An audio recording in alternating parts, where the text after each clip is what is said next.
Oh, this is hilarious. All right, so I recorded the video yesterday, November 8th. Walking around, whatever video. You're going to see that following this. I recorded a video November 8th. Today's November 9th. Well, I worked on the video this morning, adding captions and adding clips together, blah, blah, blah, blah. I was going to finish this episode that you're watching right now, Morning Wax, tomorrow morning, the 10th. I don't have much to do. I pretty much got it all done earlier this morning before the sun came up, before I went out for my morning walk. But I didn't get it done. I didn't get it posted. I didn't create the page for it on Shorty Does Life, which doesn't take but a minute. Anyway, I didn't get it done. I got it 95% done. And I wasn't going to touch it again until tomorrow morning before I go on my walk and finish this book. I only got like an hour left in this book, The Motivation Manifesto. I'm sitting in a drive-thru and I just saw this memory that you've probably seen on the screen, or you're seeing on the screen right now. On November 9th, 8 years ago, so it was 2014. I said yesterday in the clip you're about to see, wasn't sure. I said I thought it was 2009. I was thinking of that book, the Randy Gage book that I had just picked up. I had read that one in 2009. That's probably why 2009 was in my head. But it says 2014, November 9th. I'm really looking forward to diving into this one. Next book on deck, Motivation Manifesto. Really looking forward to diving into that one. Were you, sweetheart? Were you? Enjoy the episode.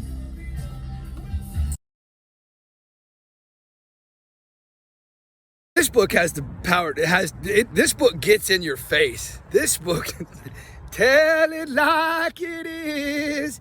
Shit, Brendan, tell me how you really feel. Don't sugarcoat it. Morning wax. That's what it's called. This waxing on and on and on. Random thoughts with Shorty. Morning wax. Like, I don't know what that term actually means, like waxing on and on. But I may look that up later. But morning wax with Shorty. That's what it is.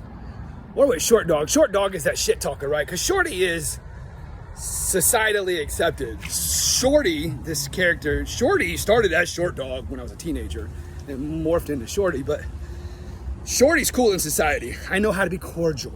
You know what I mean? Like, I drop F-bombs in here and speak freely here because this is my fucking house. You know what I mean? So it's the Short Dog blog. That's why I called it the Short Dog blog. Anyway, Morning Wax with Shorty. Yeah, that's what this episode's called. So I'm on this kick these days. Finish what you start. I will not start another book, a page turning, like physical reading with your eyes, words on paper type book, or I'm not a big fan of the ebooks person. Anyway, I'm not going to read with my eye books. Another book. I'm not going to start another book until I finish the current book I'm working on. I'm not going to start another audio book until I finish the audio book I'm working on. That kind of thing. So I'm listening this morning to Brendon Burchard's The Motivation Manifesto, and I'm going to share some thoughts on that book, because that's a book that I reckon I picked it up when it came. I got it when it launched, I assume. I don't know. I have the book sitting at my desk, on my desk right now, and I'm obviously not on my desk. I'm in a parking lot. But inside the cover, I had written, like I do, I had written the start date one. Anyway, but it doesn't matter. That's a book that I'll say scared me. Didn't scare me, but it was one of those, I'm not ready. That's a book that I knew it's just, I wasn't ready. You know, whatever. Fuck you. He says to himself. The little bitch in me, you know, wasn't. The Motivation Manifesto by Brendon Burchard is an absolutely powerful book that I feel was written for me. Not exclusively, not solamente me, but that motherfucking book was written for me. That's like, oh, God bless it. So, anyway, I put it down. And I was also doing, this is why I think I got that book when it was launched, because Brendon had done a home study course type of a program, which I still have access to. I have it forever, if I'm not mistaken. That I don't know if it's available these days or not, but Maybe under this episode, if this will become a clip on Shorty Does Life, but or part of an overall episode on Shorty Does Life. But the whatever. La la la la la. Yeah. So the moral of the point that I was getting at was the inner bitch in me set that book down, and because I was in the phase of my life where I wasn't showing up yet. I was still avoiding life, which I've got a bunch of shit in the can. I just haven't sat down to do it because I've got real work to do, and this Shorty Does Life shit is not my work, you know. But what is today? 51 days? I think I am 51 or 52 days. Oh, maybe 53. It's something in that nature. I have a book next to my bed, or in my bedroom with the days. I'm doing a counting of days, but I'm 51 or 53 days as I record this clip. No weed, no whiskey, sober. And so anyway, I'm stepping into things. I'm eliminating some of my self-sabotage behaviors, blah, blah, blah, shit like that. More the story. Oh, so when this book came up, in my experience, in my life, which I think was when it was launched again, but it doesn't matter. I was still avoiding the fuck out of stepping into my life, the vision for myself. I was being quiet. I was living a selfish life. I have this is another rant, but the idea of, I lead a selfish life. Like Reckless Life. I lead a selfish life. By selfish, I mean, you know, when I was broke and avoiding, as if I'm not, still got a lot of work to do.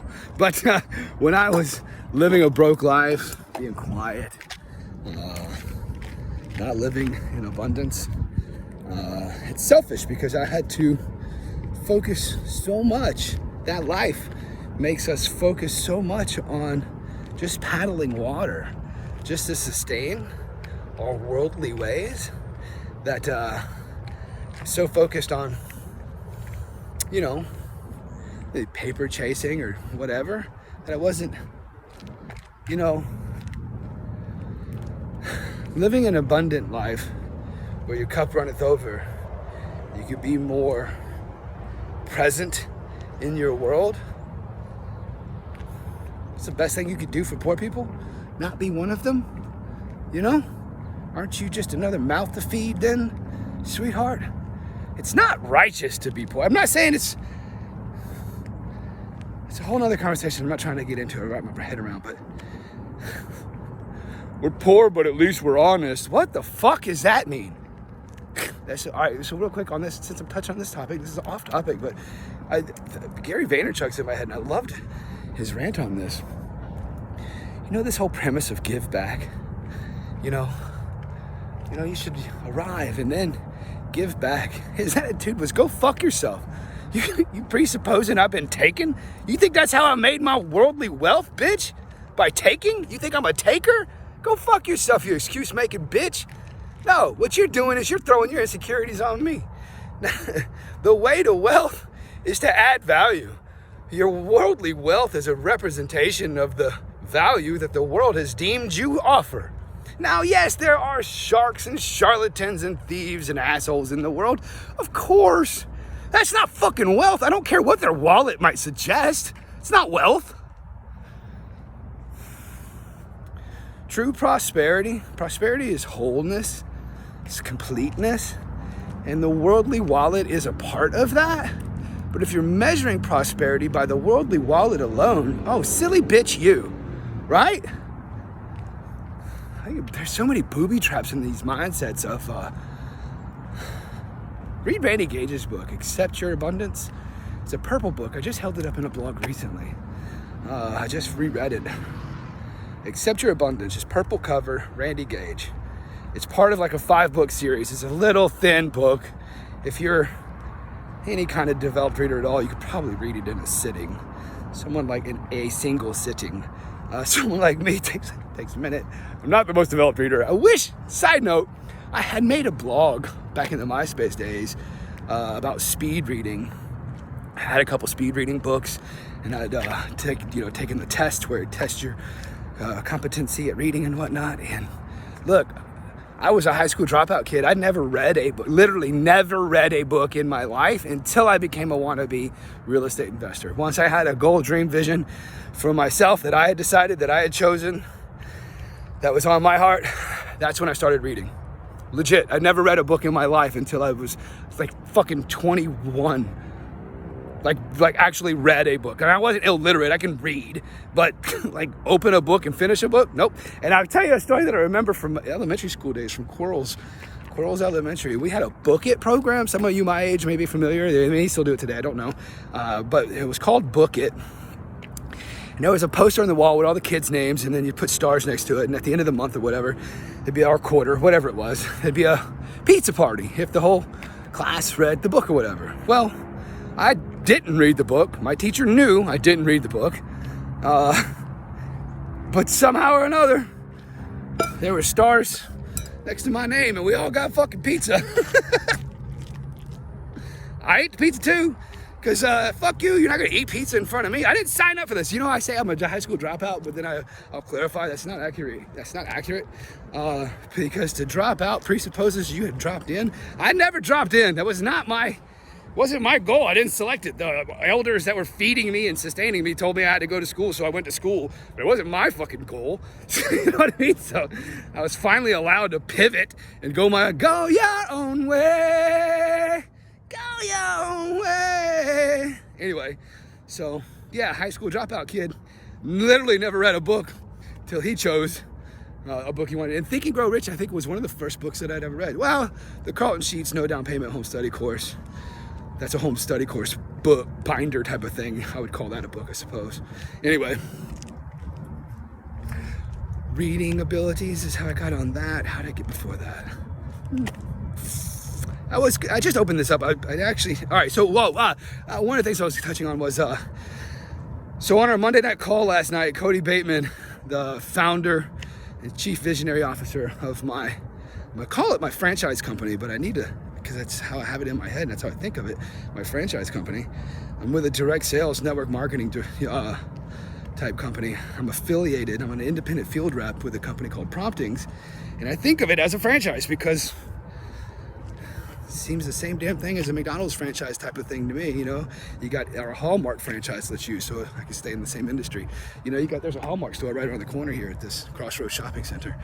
There's I don't know who owns that particular Hallmark, but let's say the Smith family, right? So you got an independent, local business owner that owns in that, under the umbrella of the bigger franchise. Well, it feels like the same relationship that I have with Promptings, with Send Out Cards as my primary brand.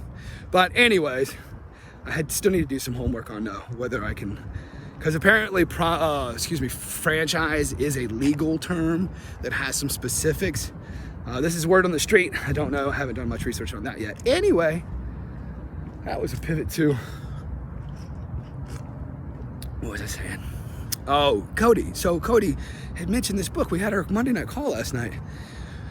And I don't know the title of the book right now, or the author's name, but it's in my favorites. I'm going to do it on Audible because I can get to it quicker on Audible. I'm reading that AA Big book right now, which I just this morning, by the way, finished the text of that book. And now the next pages that I turn are the stories.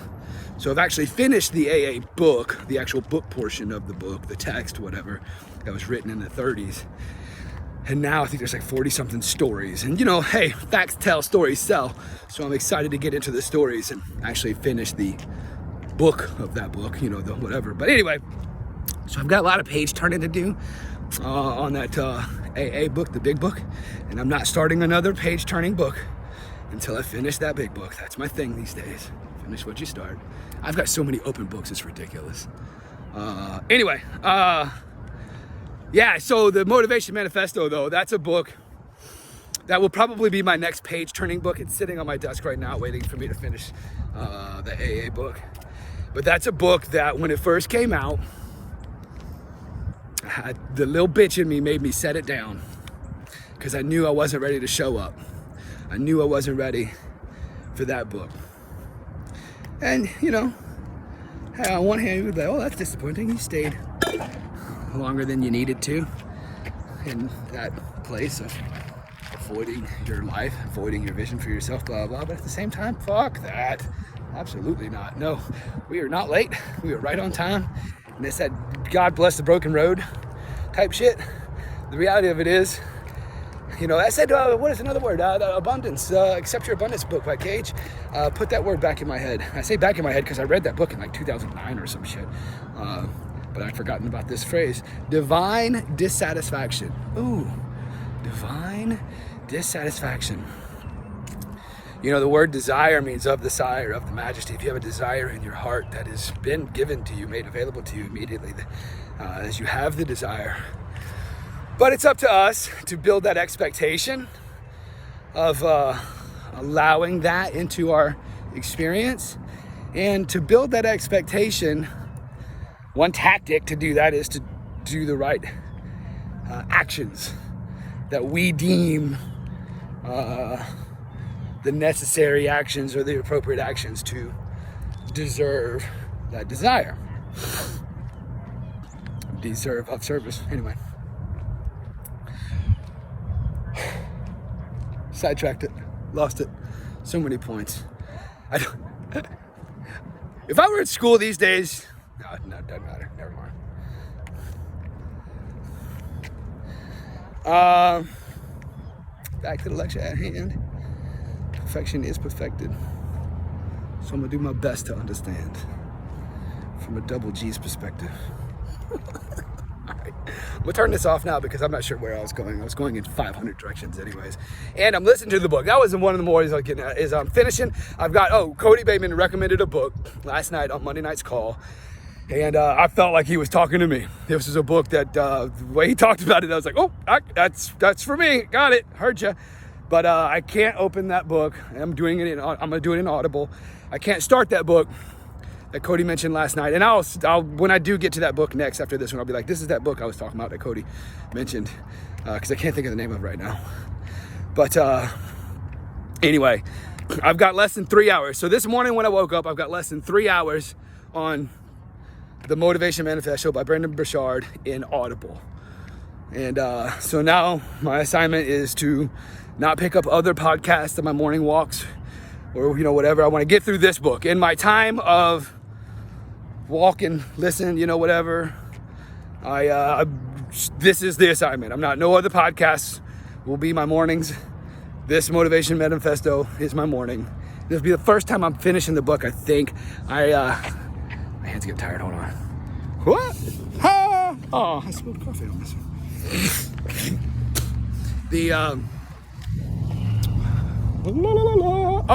The Motivation Manifesto, just on that note. So I did not finish the page turning book, the actual physical reading with your eyes, words on paper book. I have not finished that. I know I set that down. The home study course that Brendon did, which if that is available for sale still, I don't know. I know it was like a pre-launch thing or during the launch of the book thing or whatever.